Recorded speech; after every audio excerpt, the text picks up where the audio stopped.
झारखंड में मुख्यमंत्री योगी आदित्यनाथ के दिल का दर्द निकल गया। लोकसभा चुनाव में अयोध्या में मिली हार को लेकर योगी आदित्यनाथ ने आश्चर्य जताया और झारखंड चुनाव के दूसरे चरण के चुनाव प्रचार के अंतिम दिन योगी आदित्यनाथ ने अयोध्या को लेकर हिंदुओं को चेतावनी दी और कहा कि अयोध्या में अगर हिंदू नहीं बटा होता तो अपमान नहीं झेलना पड़ता। बता दें कि उत्तर प्रदेश के मुख्यमंत्री योगी आदित्यनाथ साहिबगंज पहुंचे थे और झारखंड की राजमहल विधानसभा सीट पर चुनावी सभा को संबोधित करते हुए कहा कि राज्य में भाजपा की सरकार बनते ही संथाल परगना में लोगों के हक पर डाका डाल रहे बांग्लादेशी घुसपैठियों और रोहिंग्या को लात मारकर बाहर किया जाएगा। देश में जहां भी भाजपा की डबल इंजन की सरकार रहती है वहां घुसपैठियों की कोई जगह नहीं होती, जबकि झारखंड को रोहिंग्या मुसलमानों का गढ़ बना दिया गया है। योगी आदित्यनाथ ने कहा कि मैं आपसे एक ही बात कहने आया हूँ, जैसे यूपी के अंदर डबल इंजन की सरकार है तो वहां ना तो घुसपैठिए हैं और ना ही कोई गौ हत्या का दुस्साहस कर सकता है। कोई किसी की बेटी की इज्जत पर हाथ डालने का दुस्साहस भी नहीं कर सकता। अगर किसी ने ऐसा कोई दुस्साहस किया भी तो मान के चलिए कि उसका यमराज के घर के लिए टिकट कट चुका है। यह काम झारखंड मुक्ति मोर्चा कांग्रेस की सरकार जिंदगी में नहीं कर सकती।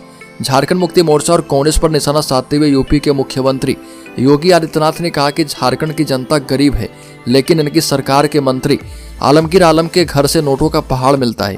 कांग्रेस के सांसद के घर से करोड़ों रुपए मिलते हैं। सवाल उठाया कि क्या ये पैसे कांग्रेस, राजद और झारखंड मुक्ति मोर्चा का था क्या?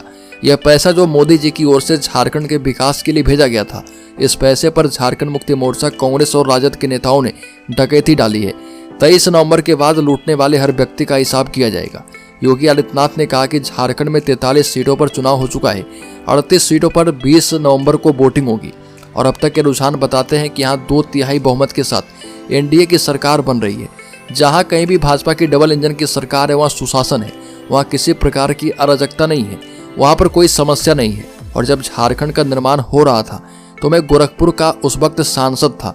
उस समय संसद में चर्चा के दौरान कांग्रेस और राजद झारखंड बनाने का विरोध कर रहे थे और आज कांग्रेस और राजद दोनों ही झारखंड मुक्ति मोर्चा की गोद में बैठकर झारखंड को गुमराह करने का काम कर रहे हैं।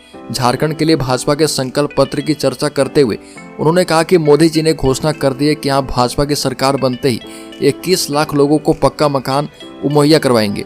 गोगो दीदी योजना के तहत 2100 रुपये हर महिला के बैंक खाते में दिए जाएंगे। ग्रेजुएट और पोस्ट ग्रेजुएट लोगों को 2000 रुपये हर महीने बेरोजगारी भत्ता मुहैया करवाया जाएगा। पीएम इंटर्नशिप स्कीम में 5000 रुपये हर महीने दिया जाएगा और इसके साथ ही झारखंड में युवाओं यानी 2,87,000 सरकारी नौकरी भी उनको दी जाएगी। झारखंड भाजपा का ये भी संकल्प है कि हर परिवार को घर बनाने के लिए फ्री में बालू उपलब्ध करवाया जाए। भाजपा की सरकारें सुरक्षा, समृद्धि और सुशासन के लिए काम करती है।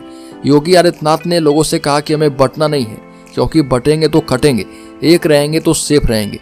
मैं यही आह्वान करने के लिए आपके पास आया हूँ और अयोध्या में देख लीजिए, अयोध्या में अगर हिंदू नहीं बटा होता तो अपमान झेलना नहीं पड़ता। बंटना नहीं है। जाति के नाम पर बांटने वाले नेता समाज के ही दुश्मन होते हैं और इससे समाज कमजोर होता है। देश के दुश्मन है। हमें विकसित भारत की परिकल्पना को आगे बढ़ाने का प्रयास करना होगा। मुख्यमंत्री योगी ने राजमहल से भाजपा के प्रत्याशी अनंत ओझा को इस दौरान विजयी बनाने की अपील की। तो दोस्तों, इस खबर में इतना ही। झारखंड से संबंधित हर एक न्यूज को पाते रहने के लिए सब्सक्राइब करें और बेल आइकॉन जरूर दबा लें।